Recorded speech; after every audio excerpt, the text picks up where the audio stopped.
Bienvenidas, bienvenidos. Estamos iniciando una emisión más de Impacto Económico. Espero que se encuentren muy bien, que les estén pasando muy bien en este inicio de jornada. Vamos a dar pie directamente a los titulares, no sin antes agradecerles el que estén con nosotros. Mi nombre es Daniel Rosas. Comencemos. En nuestro mundo hoy tendremos que la confianza del consumidor en Estados Unidos cae bruscamente en agosto debido a la persistencia de la incertidumbre sobre los aranceles. En nuestro expediente económico le contábamos que pese a afirmaciones de Estados Unidos, la Organización de Naciones Unidas y la Unión Europea confirman que Venezuela está lejos de ser un narcopaís. En nuestro recorrido digital, Rusia y China firman un memorando para construir el gasoducto Fuerza de Siberia 2, así que de eso y más platicaremos el día de hoy.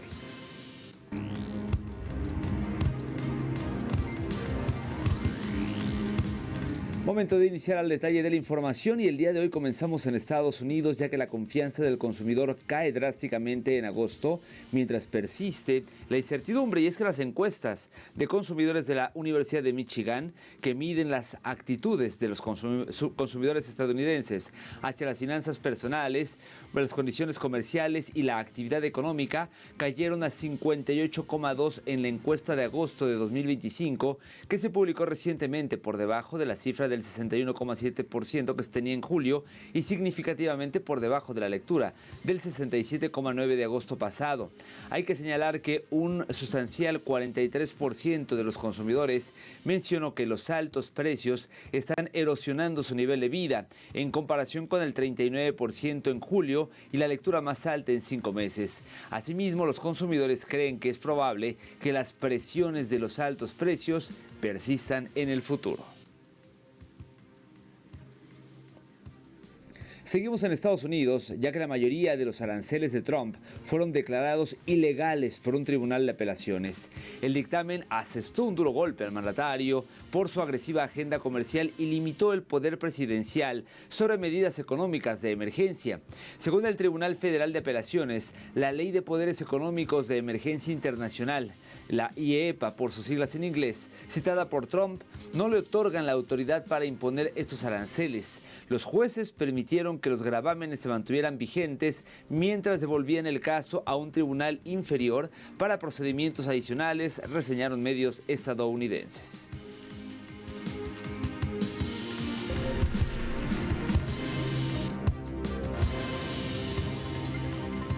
Que depende en una vasta medida de las importaciones de China, es decir, el sector del juguete, en los Estados Unidos se tambalea, ya que los costos de los juguetes han aumentado a niveles récord. Los costos de los juguetes se dispararon a un récord del 2,2% en mayo con respecto al mes anterior.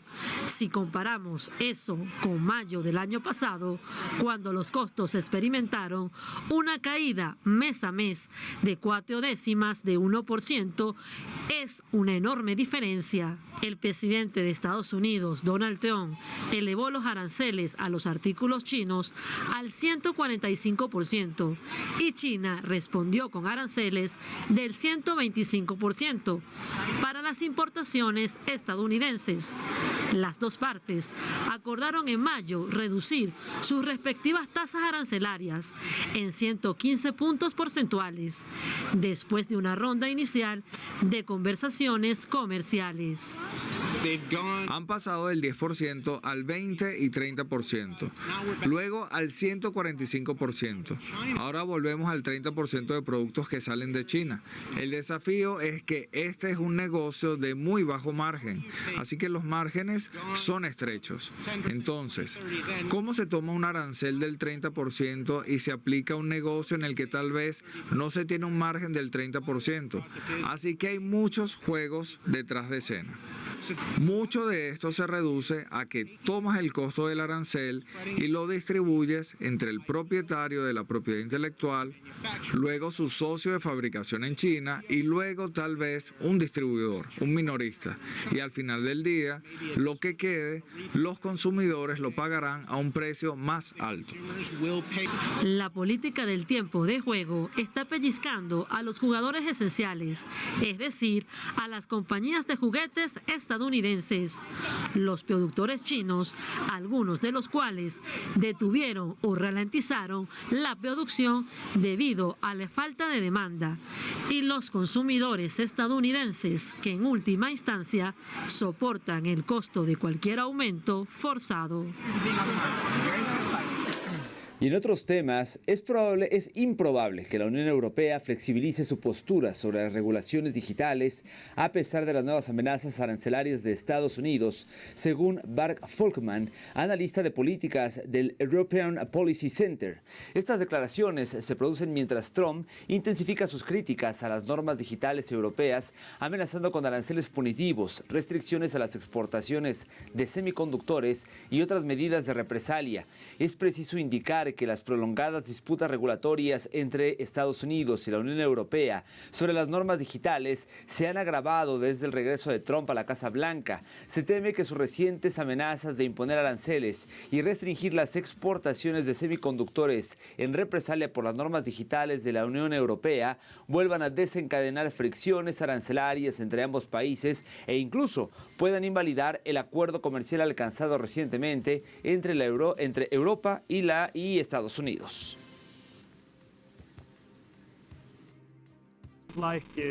No les gusta que la Unión Europea imponga multas en general, por ejemplo a través de la ley de mercados digitales. Las empresas estadounidenses han sido multadas allí por no cumplir con la ley. Y en opinión de la Unión Europea, estas son solo multas por infringir la ley. Pero en el sentido estadounidense, están calificando estos aranceles o impuestos de la Unión Europea como impuestos indebidamente a las empresas estadounidenses.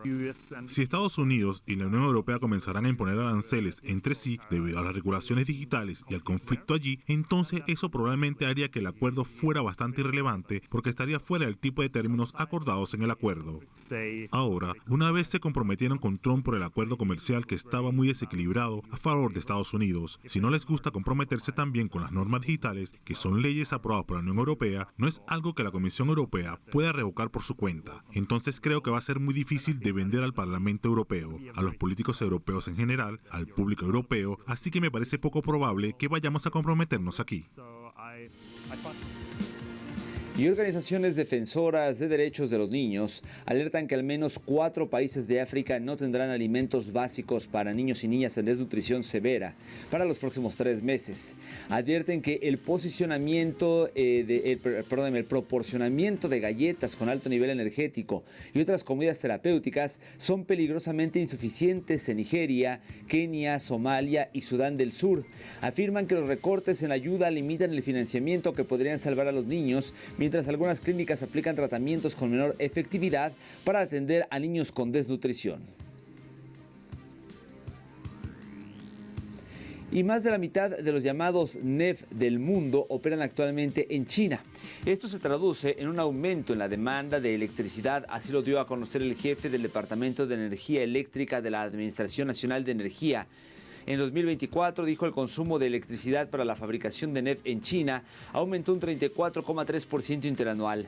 Asimismo, el uso de electricidad para Internet y servicios relacionados aumentó un 20,5% según datos de enero a julio de este año, y el consumo de electricidad para la carga de vehículos eléctricos y los servicios de intercambio de baterías aumentó en más del 40% en comparación con el mismo periodo del año pasado.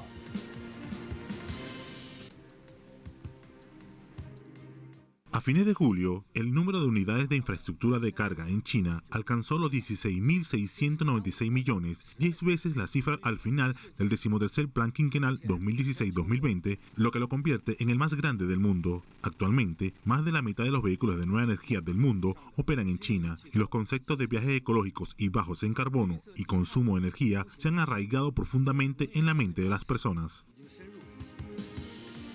Permítanos hacer una primera pausa. Al regreso le contamos que pese a las afirmaciones de Estados Unidos, la Organización de Naciones Unidas y la Unión Europea confirman que Venezuela está lejos de ser un narcopaís. Todo el análisis al volver.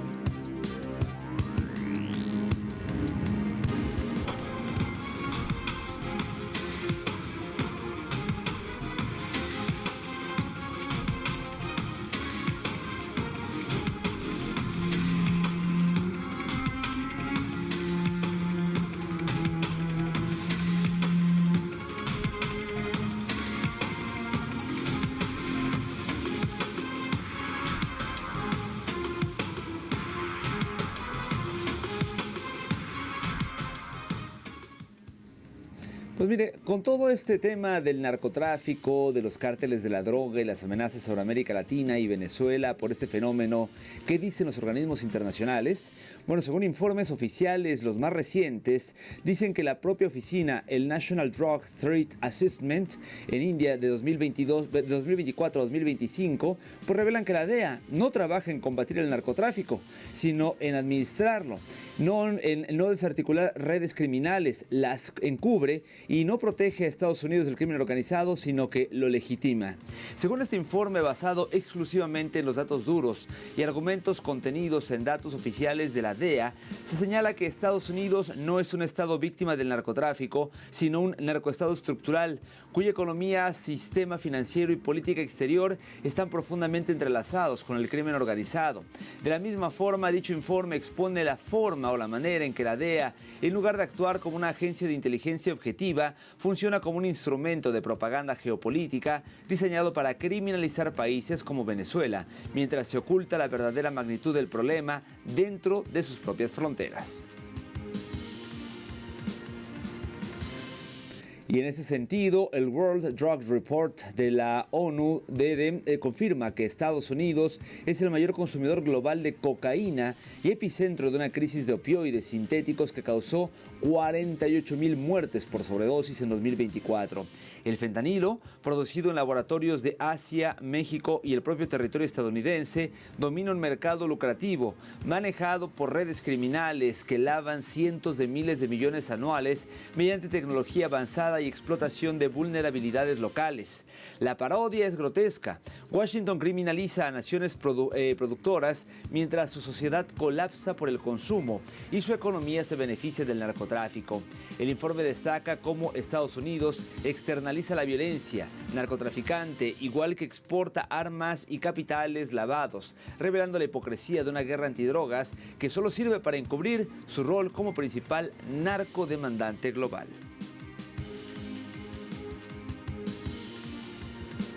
Como vimos antes, Estados Unidos es el mayor consumidor de estas sustancias, pero según organismos como el Grupo de Acción Financiera Internacional, el Departamento de Estado de Estados Unidos, la Unión Europea y la ONU es el mayor beneficiario del narcotráfico. Estados Unidos encabeza la lista global de narcoeconomías con unos 300 a 500 mil millones de dólares anuales en flujos ilícitos, seguido por territorios bajo influencia occidental como Islas Caimán con entre 100 y 300 mil millones y Londres con cifras de entre 120 y 250 mil millones. Luxemburgo, Suiza y Hong Kong completan el top 5 de paraísos que lavan capitales del narcotráfico. La ausencia de Venezuela en la lista, que sí incluye a Colombia con entre 30 y 55 mil millones y México con entre 35 y 65 mil millones, desmonta la narrativa imperial que criminaliza al país bolivariano. Y en medio de este escenario vemos cómo la ONU corrobora que Venezuela se consolida como un territorio libre de narcotráfico o de narcóticos, mientras que la producción de cocaína a nivel global se dispara. Vamos a revisar el siguiente material.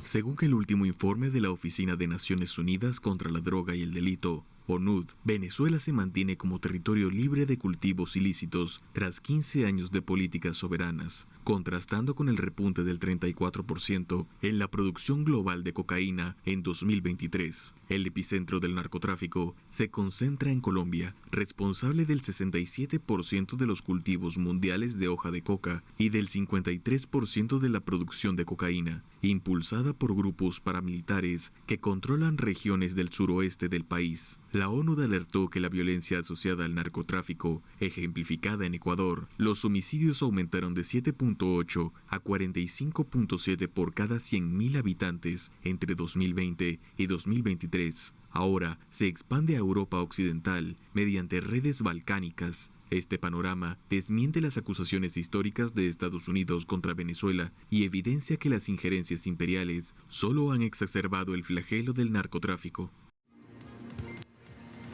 Ahora, hay que revisar por dónde transita realmente todo el narcotráfico. Bueno, de acuerdo con el último informe de la ONU-DD, Se confirma que el agravamiento de la crisis narcotraficante en los países andinos, donde Colombia concentra el 87% de las exportaciones de cocaína a través del Pacífico por la gran autopista hacia Centroamérica y México, mientras Ecuador sufre la infiltración de mafias albanesas y cárteles colombianos. El presidente Nicolás Maduro, citando datos de la ONU, destacó que solo el 5% de la droga intenta movilizarse por Venezuela, desmontando las acusaciones históricas de Washington en contra de la nación bolivariana. Mientras la superficie de cultivos se estabiliza en Bolivia y disminuye levemente en Perú, el narcotráfico sigue siendo un negocio controlado por estructuras transnacionales con complicidad de élites locales.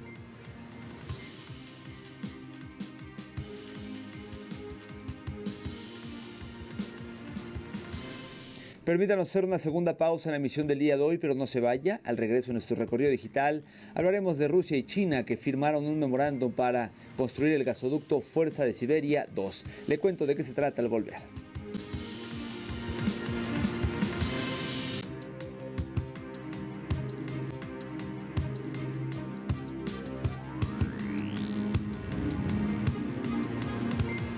Estamos de vuelta en Impacto Económico y es momento de iniciar nuestro recorrido digital. Hoy lo hacemos con la actualidad RT, que titula lo siguiente: Rusia y China firman memorando para construir el gasoducto Fuerza de Siberia 2.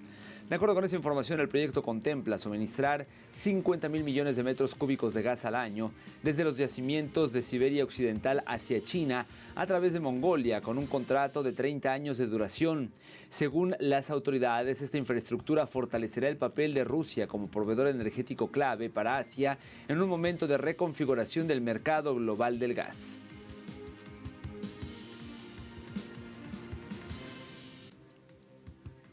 Avanzamos con Europa Press, que reseña la tasa de inflación de la zona euro, de la eurozona, repunta una décima en agosto al 2,1% y se despega del objetivo del BCE.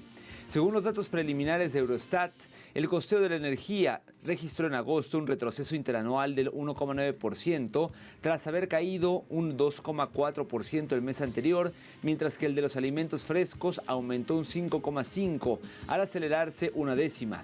De su lado, los bienes industriales no energéticos se encarecieron un 0,8% interanual, idéntica cifra a la del mes anterior, pero el costo de los servicios frenó su incremento al 3,1% desde el 3,2% de julio pasado. Por su parte, el Universo de Ecuador nos muestra en su titular: jubilados anuncian movilización a nivel nacional para el 4 de septiembre en contra del proyecto de ley urgente y atraso en devolución del IVA. Para esta marcha han planteado una hoja de ruta en la cual exponen varios cuestionamientos hacia el gobierno.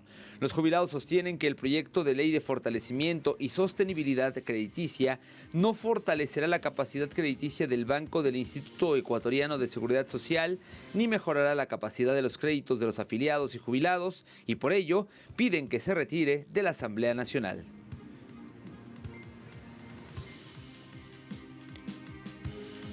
Y para finalizar nuestro recorrido digital lo hacemos con el diario venezolano Últimas Noticias, que titula: Maduro, petroleras pueden operar con o sin licencia. Le decimos a los productores de petróleo y de gas: ustedes no necesitan licencia. Así respondió el jefe del Estado venezolano Nicolás Maduro al interrogante referida a la posibilidad de que empresas de Europa se instalen en el país. El presidente Maduro también se cuestionó hasta cuándo Europa se va a subordinar a lo que manden en Washington. Aquí ustedes son libres, vengan a producir, sigamos produciendo con licencias o sin licencias, las palabras que cita el diario venezolano.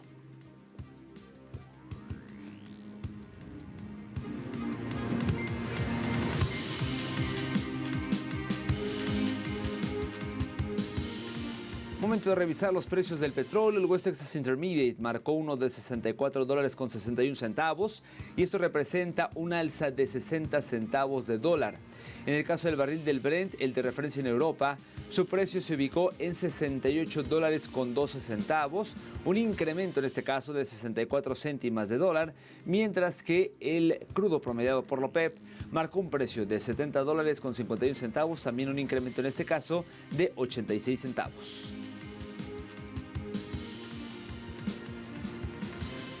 Llegamos al final de esta emisión. Como siempre, gracias por el favor de su compañía. Recuerde que en telesurtv.net está toda la información a su alcance, que nuestras redes sociodigitales están a su disposición y particularmente lo invito a seguirnos en nuestras cuentas de X, @telesurimpacto y @DanielTelesur es como nos encuentra. Me despido por ahora, pero nos vemos pronto con más de Impacto Económico. Hasta entonces.